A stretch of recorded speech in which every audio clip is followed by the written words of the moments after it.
à tous, Radha Kriparan. Aujourd'hui, nous allons lire un verset de la Bhagavad Gita, chapitre 7, verset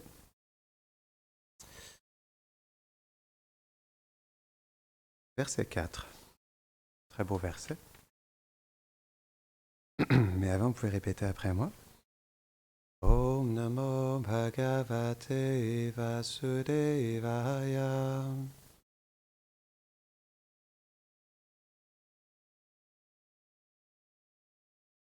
Om Namo Bhagavate Vasudevaya.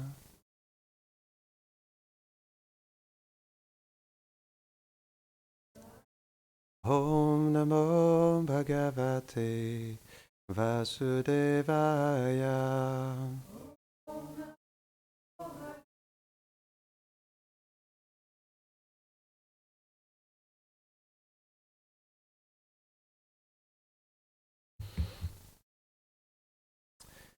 C'est le verset 3, pardon. Ouais. Manushyanam sahasreshu kashchid yatati siddhaye yatatam api siddhanam kashchin mam veti tatvataha. Traduction. Parmi des milliers d'hommes, un seul peut-être s'efforcera d'accéder à la perfection. Et parmi ceux qui l'atteignent, il est rare que l'un d'eux parvienne à me connaître en vérité. Commentaire. À cause de leur fausse nature acquise au contact de la nature matérielle, les âmes conditionnées ne peuvent complètement prendre refuge dans le service de dévotion et réaliser leur relation éternelle avec Krishna. Elles ne peuvent saisir les vérités sur le nom, la forme, les attributs et les divertissements transcendantaux et éternels du Seigneur. Elles conçoivent généralement Dieu d'une manière impersonnelle et s'adressent à lui afin qu'il comble leurs désirs pour la jouissance matérielle, pour l'atteinte du paradis, pour l'acquisition des pouvoirs surnaturels ou l'obtention de la libération. Or, Krishna ne rentre jamais en conflit avec leurs désirs, mais il les accompagne et réciproque avec elles, jusqu'au jour où elles pourront éveiller en elles le désir d'être unies à lui, à travers une pure relation d'amour dans sa demeure éternelle. C'est pour ces âmes qu'il vient en ce monde et qu'il énonce la Bhagavad Gita. Pour les autres, il donne d'autres écritures qui traitent des aspects partiels de sa personne, comme son aspect impersonnel, le Brahman, ou son aspect localisé dans le cœur, le Paramatma. En servant ces autres aspects, les âmes conditionnées peuvent progresser et comprendre qu'elles sont différentes de la matière et que le Seigneur est omniprésent, omnipotent et omniscient. Mais dans ce niveau de conscience, elles ne peuvent pas encore saisir les doux sentiments d'amour transcendantaux qui les unissent à l'être suprême au-delà du monde matériel. Seule la pure dévotion donne à Krishna de se révéler à son dévot.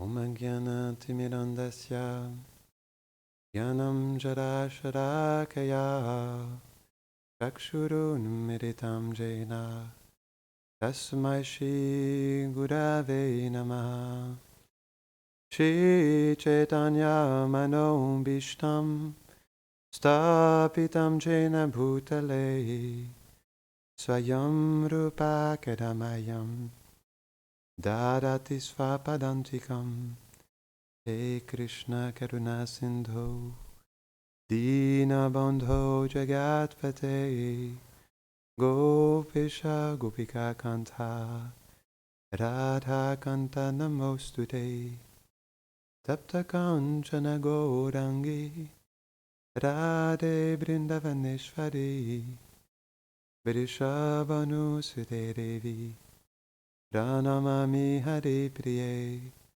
Vanshakalpatarubhyashta Kripa Sindhubhyahe Vacha Patitanam Pavanebhyo Vaishnavebhyo Namo Namaha Jaya Shri Krishna Chaitanya Prabhu Nityananda Shri Advaita Gadadhara Shivasadi Gaura Bhakta Vrinda Hare Krishna Krishna Krishna Hare Hare Hare Rama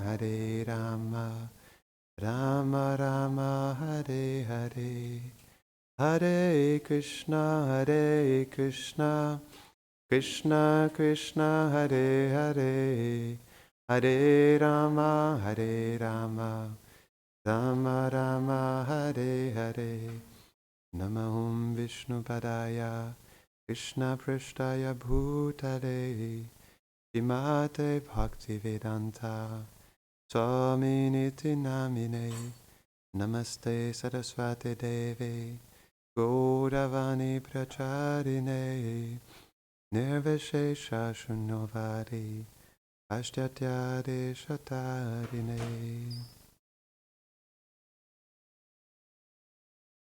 Donc c'est un verset très intéressant. Dans ce verset, Krishna, il explique que un sage au cœur pur, ça lui prend des milliers de naissances au cœur pur pour pouvoir réaliser la forme transcendantale de Krishna. Si on veut comprendre les enseignements de la Bhagavad Gita, et si on veut réellement les vivre dans notre vie, on doit comprendre quelle est l'essence de la Bhagavad Gita. On doit vraiment être un sot pour ne pas comprendre les conclusions de la Bhagavad Gita. Parce que Krishna, dans tellement de versets, il nous explique réellement qu'est-ce qui se passe. Et dans les derniers versets de la Bhagavad Gita, il explique « Bhaktyamam abhijanati yavan yaschasmi tatvataha » que seulement et uniquement par la pure dévotion, je peux être connu et je peux être compris. Sans ça, c'est impossible de m'atteindre. Il explique à la fin du 6e chapitre, dans le chapitre sur le yoga, que je suis uni dans le yoga, dans le cœur, à travers le yoga avec mon dévot, et il lui unit à moi. Donc, c'est important de comprendre, parce que, en fait, Krishna, il explique aussi que ceux qui dérident sa forme transcendantale, il les jette dans les ténèbres de l'ignorance. Il les recouvre, en fait, de l'ignorance, parce qu'ils ne veulent pas accepter la forme transcendantale du Seigneur. Pourquoi? C'est parce qu'à la base, l'âme vient de la neutralité. C'est pourquoi dans ce monde, on cherche la neutralité. On ne cherche pas l'activité, on ne cherche pas la réelle action, la relation, réellement. On cherche parce qu'on souffre dans ce monde, c'est une raison, on souffre. Il y a plusieurs raisons. Prabhupada l'explique dans son commentaire du 4e chapitre, verset 10 de la Bhagavad Gita. On a peur de notre identité spirituelle éternelle parce qu'on ne veut pas prendre responsabilité. C'est pourquoi plusieurs personnes disent qu'ils sont Dieu ou veulent devenir Dieu. C'est intéressant. En fait, pourquoi on veut être Dieu? C'est parce que si je suis Dieu, je n'ai plus de responsabilité. Je ne prends plus responsabilité pour mes propres actions et je peux me libérer comme je suis Dieu. Peu importe ce que je fais, ça n'a pas d'importance, je suis Dieu. Donc, je suis libéré de mes réactions aussi. Et ça, c'est un problème. C'est le dernier piège de l'illusion matérielle. C'est le tout dernier piège de l'illusion matérielle qui nous pousse à croire qu'on peut être Dieu. Il y a certains sages en Inde qui expliquent que je suis Krishna, je suis la divinité, je suis Jésus. En fait, ça, c'est une grosse tricherie. Il se triche soi-même et il triche les autres en disant ça. Complètement. Parce que si on ferait l'expérience de Krishna, on se sentirait tellement petit, tellement insignifiant. Si on se sent grand puis on est capable de s'égaler à Krishna, c'est parce qu'on est affecté par ce qu'on appelle le faux ego. Notre plus grand compagnon, le compagnon constant est le plus grand fauteur de troubles. Parce que quand on fait l'expérience de Krishna, c'est quelque chose qui est tellement merveilleux, tellement grand et tellement infini qu'on ne peut que se sentir tellement petit. C'est pourquoi que dans la présence de Krishna, on ne peut que développer l'humilité. Si on ne développe pas l'humilité ou si on s'égale à Krishna, c'est parce qu'on ne fait pas l'expérience de Krishna. Et si on rejette Krishna, c'est parce qu'aussi on ne fait pas l'expérience de Krishna. Parce que Krishna, il est toutes les qualités réunies, mais d'une manière illimitée. En fait, c'est expliqué, Rupa Goswami, il explique, si tu ne veux rester dans le monde matériel, alors ne va pas sur les berges de la Yamuna où ce jeune prince se divertit et joue de la flûte. Alors non, ne va pas sur cette berge, parce que tu seras foutu. Donc le point, c'est que Parce qu'une personne ne fait pas l'expérience de Krishna, elle se dit qu'on doit dépasser Krishna. Mais Krishna lui-même, il explique dans la Bhagavad Gita qu'il n'y a pas plus haut que moi. Je suis la source du Brahman. Je suis l'origine de tout. Je suis la source du Brahman. Il ne dit pas Brahman est ma source. Je suis la source du Brahman. C'est les mots de Krishna, mais c'est interprété par des gens qui se croient eux-mêmes être Dieu ou s'égalent à Dieu. Donc c'est normal, quand on se croit être Dieu, on ne veut pas laisser la place à Dieu. Tout simplement. Donc le point dans ça, c'est que si une personne dit qu'on doit aller au-delà de Krishna et que Krishna est juste une forme ordinaire matérielle, c'est parce que cette personne n'a pas vu la forme transcendantale de Krishna, n'a pas vu les yeux pareils au lotus de Krishna, ses pieds pareils au lotus. Sans ça, cette personne ne pourrait pas parler de cette manière. C'est expliqué, Bhagavan, ça veut dire que c'est cette personne que lorsqu'on le voit même une fois, on devient tellement pris qu'on est prêt à se donner pour l'éternité à cette personne. C'est ça Dieu, la personne suprême. Ce n'est pas quelqu'un d'ordinaire. Mais comme on n'a pas l'expérience de la transcendance, on se dit que Dieu ne peut pas avoir de forme, qu'il ne peut pas avoir de sens, qu'il ne peut pas avoir de personnalité. Parce qu'on équivaut notre expérience à ce qu'on vit dans ce monde. Et comme ce n'est pas palpable pour nous, on n'est pas connecté à cette transcendance, on ne peut pas la décrire. Puis on ne peut pas se dire que l'origine de cette création vient de la transcendance. Et que comme il y a de la diversité ici, il y a de la diversité de formes, de senteurs, de couleurs, de sentiments, alors ça doit trouver sa source dans la transcendance. Mais comme on ne fait pas l'expérience de la transcendance, on se dit que la transcendance veut dire pas de forme, pas de sentiment, pas de relation, pas de maison, pas d'activité. Et ça, c'est un problème. C'est juste parce qu'on ne fait pas l'expérience de la transcendance, tout simplement. Une personne qui fait l'expérience de Krishna réalise que Krishna, il est l'absolu et qu'à la fois, il est une personne, mais à la fois pas une personne. Mais il ne perd jamais sa personnalité. Et même Krishna, il explique ça dans la Gita. Est-ce qu'on lit la Bhagavad Gita? Est-ce qu'on lit les versets? Parce que si on les lisait réellement, on pourrait comprendre que non, en réalité, on ne perd pas notre individualité. Krishna il explique ça dans le chapitre 2, verset 12. Il n'y a jamais aucun moment où nous n'étions pas présents dans le passé, toi et moi, et dans le futur, nous serons toujours présents. Nous ne cesserons jamais d'exister.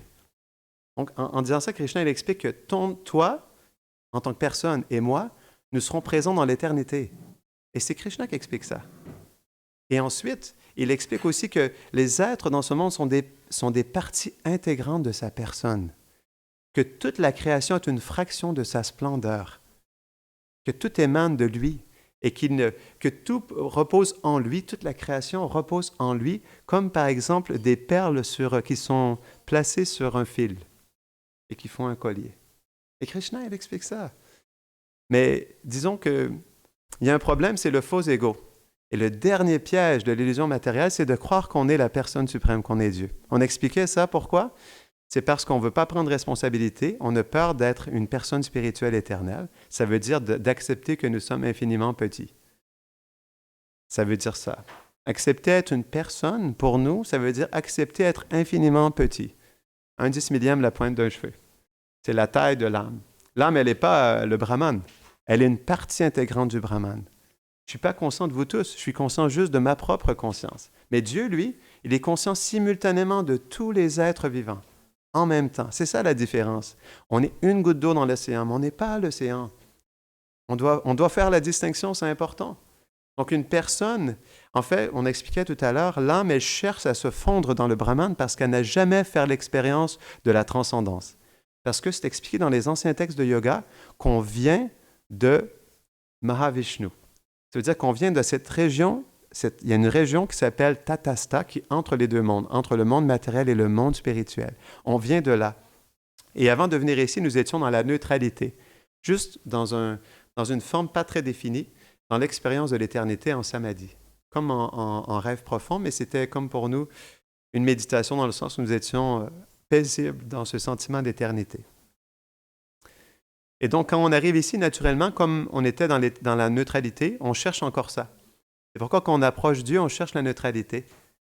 Et comme on n'a pas fait l'expérience de Dieu dans sa forme originelle, eh bien, on cherche à cette expérience de se fondre avec lui et de revenir dans cette neutralité. Mais ça, c'est le zéro, ça. Donc, si on veut aller dans le plus 1 et plus encore, il faut aller dans une relation active. Et c'est pourquoi Krishna, il explique Bhaktyamam abhijanati yavanyaschas mitadvata. Seulement et uniquement par la dévotion, on peut me connaître. La dévotion, c'est quoi? Est-ce que ça veut dire de la dévotion envers soi-même? Non. Une personne influencée par le faux ego peut se dire, oui, je veux la dévotion envers moi-même, je veux m'aimer moi-même. Mais la dévotion, ça veut dire la dévotion envers une personne. L'amour, ça veut dire l'amour envers une personne. Donc la dévotion envers Dieu, ça veut dire la dévotion personnelle qu'on exprime envers Dieu, des sentiments d'amour, un échange personnel, parce que Dieu est une personne, parce que moi aussi je suis une personne. Jésus-Christ dit ça, Dieu nous a fait à son image. On n'est pas une boule de lumière, on n'est pas un globe dans le ciel. Si on fait l'expérience d'être une personne, c'est parce que c'est expliqué que le corps, c'est comme un gant qui recouvre l'âme, la conscience de l'âme. Qu'est-ce qui fait qu'on expérimente les sens, la personnalité, les sentiments, les relations? C'est parce que l'âme, à la base, elle a ça. C'est parce que le divin, il a ça aussi à la base. Mais comme on se dit que je ne suis pas ce corps, alors le divin, la vérité absolue, n'a pas de corps, n'a pas de forme, il ne se passe plus rien. Tout disparaît. Donc il y a la création, mais après ça, tout disparaît. Et donc certains peuvent se dire que c'est un rêve de Brahman et tout, mais le point, c'est que c'est tout simplement parce qu'ils n'ont pas fait l'expérience de quelque chose qui dépasse ce rêve. Bien sûr, ce monde est un rêve, notre vie est un rêve, mais la transcendance est la pure réalité, la vérité absolue.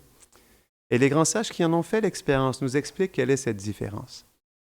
Comment on peut voir Dieu face à face. Et lorsqu'on le voit à travers cette expérience transcendantale, on peut comprendre que oui, Dieu est réellement une personne et qu'on peut avoir une relation personnelle avec lui. C'est ce qu'on appelle le Vaishnavisme, le personnalisme, d'avoir une relation personnelle avec Dieu, de connaître sa forme, ses qualités, ses attributs, sa demeure éternelle, puis quels sont ses divertissements transcendantaux. Tout ça, c'est décrit dans des milliers de textes en Inde. Il s'agit juste de se connecter à ces écrits. Donc aujourd'hui, je voulais parler du faux ego, parce que, comme on expliquait tout à l'heure, c'est ce qui nous pousse justement à nous couper de notre vérité. Et il y a quelque chose qui est intéressant dans le faux ego, c'est que c'est la chose la plus subtile. Ça vient du corps subtil, via l'intelligence, le mental et le faux ego. Quelle est la fonction du faux ego? C'est de nous pousser à croire quelque chose que nous ne sommes pas. Donc, nous sommes complètement différents du corps, mais le faux ego nous pousse à accepter cette identité temporaire. Accepter notre environnement comme quelque chose qui nous appartient et toutes nos activités comme quelque chose qu'on doit s'approprier. Ça, c'est le problème du faux ego. Et comme c'est la chose la plus subtile, ça nous colle, c'est comme un gant X-mâle qui nous colle parfaitement à la peau. Et à cause de ça, on ne peut pas avoir l'influence du faux ego. Parce que lorsqu'on est sous le joug du faux ego, on ne peut plus rien entendre et on ne peut plus rien comprendre. Et on ne peut plus rien percevoir. Parce que le faux ego, il recouvre notre conscience spirituelle. Donc, il y a quelques points que je voulais partager par rapport au faux ego parce que je dirais que le faux ego, c'est comme on expliquait tout à l'heure, notre compagnon constant et notre plus grand fauteur de troubles. Parce que il y a comme un dialogue constant et il nous pousse à croire même dans la vie spirituelle que nous sommes importants, que nous sommes humbles même. C'est ça qui est intéressant. Parce que le problème, c'est que le faux ego, peu importe notre vie, à quel endroit nous sommes situés, il y a toujours le faux ego qui nous accompagne. Et comme il est subtil, il rentre dans tous les moindres refils de notre existence. Et nous pousse à croire, par exemple, que nous sommes avancés spirituellement, que nous avons des qualités, de l'humilité, de la tolérance. Et nous pousse à croire que nous sommes dans une bonne disposition. Et ça, c'est le danger du faux ego. Il nous pousse même à trouver une satisfaction de notre ambition personnelle. Qu'est-ce qui fait que c'est dangereux, le faux ego? C'est parce que on a une satisfaction subtile à nourrir cette fausse identité. Et ça, c'est un problème. Cette satisfaction subtile, elle nous attache justement à ce qui vient avec ce corps. Et c'est pourquoi nous sommes attachés à continuer à maintenir cette individualité, cette identité, parce qu'elle nous donne une satisfaction subtile. Et même dans la vie spirituelle, lorsqu'on se voit, par exemple, être un moine ou si nous sommes dans la pratique du yoga, la méditation, on s'identifie à ces choses. Et du coup, même dans ça, il y a ce qu'on appelle une contamination. Le faux ego, comme c'est très subtil, ça contamine notre conscience, notre intelligence, notre mental. Ça contamine nos sens, nos pensées, nos désirs, nos sentiments. Ça contamine absolument tout. Et ça fait en sorte qu'en réalité, notre expérience, elle n'est pas objective. Elle est profondément subjective en réalité. Parce que constamment, le faux ego contamine notre perception, nos activités, nos sentiments, nos désirs. Et à cause de ça, on ne permet pas à notre âme de s'exprimer, de s'éveiller. En fait, il y a quelque chose d'intéressant que je voulais vous partager. Lorsqu'on sert le faux ego, qu'est-ce que le faux ego nous permet en réalité? Qu'est-ce que le faux ego nous donne lorsque nous le servons, lorsque nous maintenons le faux ego? Qu'est-ce qu'il apporte dans notre vie? Que des ennuis. Tout à fait. En fait, ce qui est vraiment un problème, c'est que le faux ego, il nous permet uniquement d'obtenir les qualités et les fautes de notre conditionnement. Et ça, c'est intéressant, parce que le faux ego nous pousse à nous attacher à cette identité. Et lorsqu'on s'attache à cette identité, on s'attache à ce conditionnement et ce qui vient avec, les défauts et les qualités. Et à cause de ça, on se coupe de cette connexion à notre vérité. Donc, c'est pourquoi on a vraiment besoin d'écouter sur le faux ego. C'est pourquoi on en discute, parce qu'on doit avoir ce faux ego qui est toujours là, à chaque instant, et qui nous recouvre, qui nous influence. Plus on écoute sur les manifestations du faux ego, et plus on devient conscient de comment il agit dans notre vie, comment c'est subtil. Faux ego, ça veut dire se défendre, essayer d'avoir raison, se défendre même lorsque nous n'avons pas raison, pour garder cette identité. On veut la protéger, on veut la sécuriser.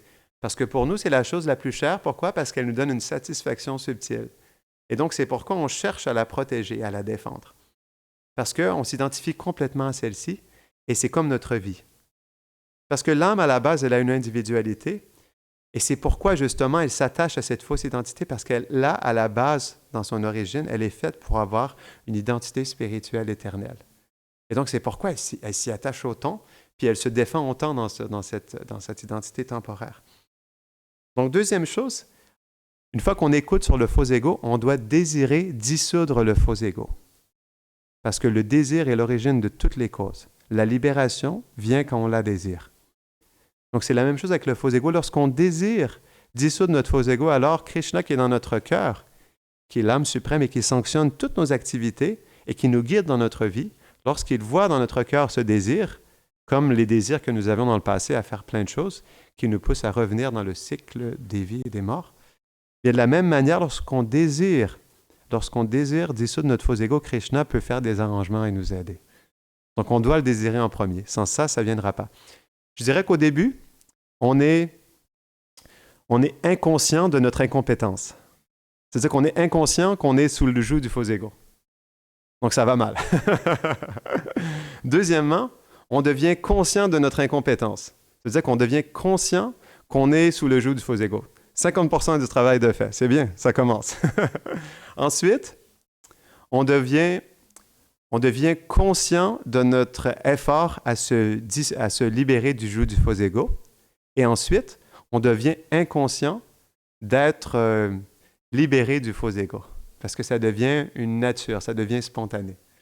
Donc, vous voyez comment ça fonctionne? Mais c'est pourquoi c'est important d'entendre parler du faux ego, parce que même dans la vie spirituelle, on peut complètement se laisser contaminer par le faux ego, à croire que j'ai une expérience spéciale, que je suis bien connecté, que j'ai des bonnes qualités, que je suis bien disposé, tandis que c'est tout simplement le faux ego qui nous souffle dans l'oreille et qui nous dit « Oui, tu es une bonne personne, tu as des bonnes qualités, tu es un bon dévot. » Tu as une bonne méditation. Et donc ça, c'est le... Et on pourrait penser, wow, c'est vrai, hein, j'ai bien médité aujourd'hui. C'était spécial. J'étais bien connecté. Tandis que tout ça, c'est encore le faux ego hein, qui s'incruste dans notre vie spirituelle et qui nous pousse à croire que nous sommes importants, que nous avons de la valeur, etc. Donc, une fois qu'on désire, on doit être introspectif et sincère. Ça veut dire qu'on doit constamment réfléchir. Pourquoi? Parce que comme le faux ego est le gant qui est vraiment collé complètement à notre conscience, il y a toujours, à chaque instant, le risque que nous tombons sous le joug du faux ego. C'est pourquoi nous devons être constamment dans l'introspection d'une manière sincère. Parce que sans ça, en un instant, le faux ego, il peut complètement nous faire accroire toute une scène. Donc, c'est pourquoi on doit constamment être introspectif et sincère pour justement Réfléchir, OK. Et je dois avouer une chose, on expliquait tout à l'heure, il y a une satisfaction subtile même dans la vie spirituelle. Par exemple, on pourrait méditer et sentir une satisfaction, tandis que tout ça, c'est tout simplement la satisfaction d'une ambition personnelle. Et ce n'est pas la satisfaction d'une expérience de dévotion en lien avec le divin.